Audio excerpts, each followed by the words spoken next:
Et maintenant à parler de mer et de la fête du port, j'ai envie de dire des ports avec vous Jean-Baptiste Rible, vous êtes le directeur général des ports de Saint-Malo et de Cancale. C'est un peu un grand retour, on avait déjà parlé l'année dernière, hein, mais ça fait du bien, en plus il y a les beaux jours qui arrivent, de fêter cet événement. Ça a commencé aujourd'hui et ça va se prolonger jusqu'à dimanche. Tout à fait, merci Arnaud.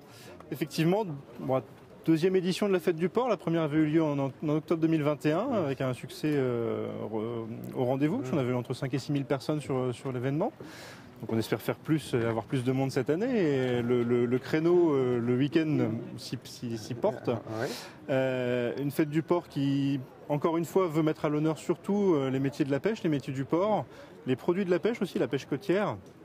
Donc on a encore choisi effectivement de mettre en avant l'araignée et de rajouter la coquille Saint-Jacques cette année. L'année dernière, on avait beaucoup parlé de l'araignée. Énorme carton. Et là, cette année, vous avez décidé justement de rajouter la coquille Saint-Jacques. C'est un produit de chez nous. Et le résultat, on le connaît presque déjà d'avance. Tout le monde va adorer. Même si j'ai vu qu'il y aura quand même des galettes saucisses pour ceux qui n'aiment pas trop les fruits de mer.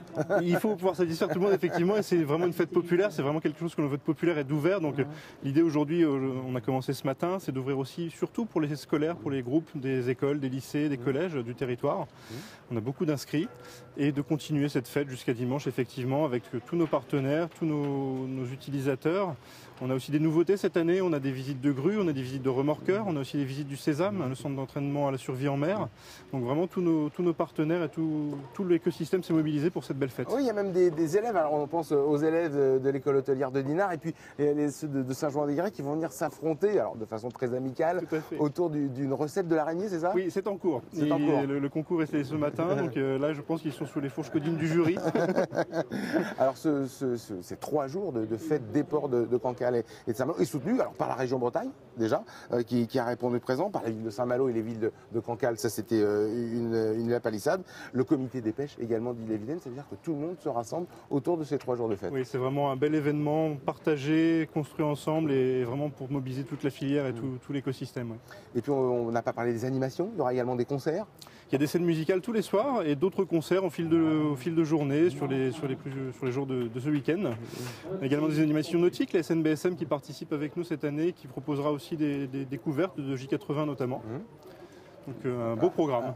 Alors il y a des gens qui vont nous regarder, qui vont dire moi j'aimerais bien y aller. Il faut rappeler que c'est gratuit. Tout à fait, tout est gratuit. Mais que les places sont quand même limitées parce qu'il va y avoir du succès. Comment on fait ce soir, j'ai envie de réserver ma place pour aller demain? Je crois que demain c'est à partir de 15 h. Oui, il faut se connecter sur le site du port de Saint-Malo et Cancale. Et les inscriptions sont ouvertes sur ce site pour les quelques places qu'il reste. Après, il ne faut pas hésiter non plus à se déplacer. Il y a toujours quelques absents et donc ça permet aussi d'avoir des opportunités de pouvoir raccrocher des groupes. Bon, merci en tous les cas. Voilà une bonne idée de sortie pour ce week-end, la fête des ports de Saint-Malo et de Cancale. Merci beaucoup Jean-Baptiste Rible d'être venu parmi nous. On va continuer cette émission à nouveau en parlant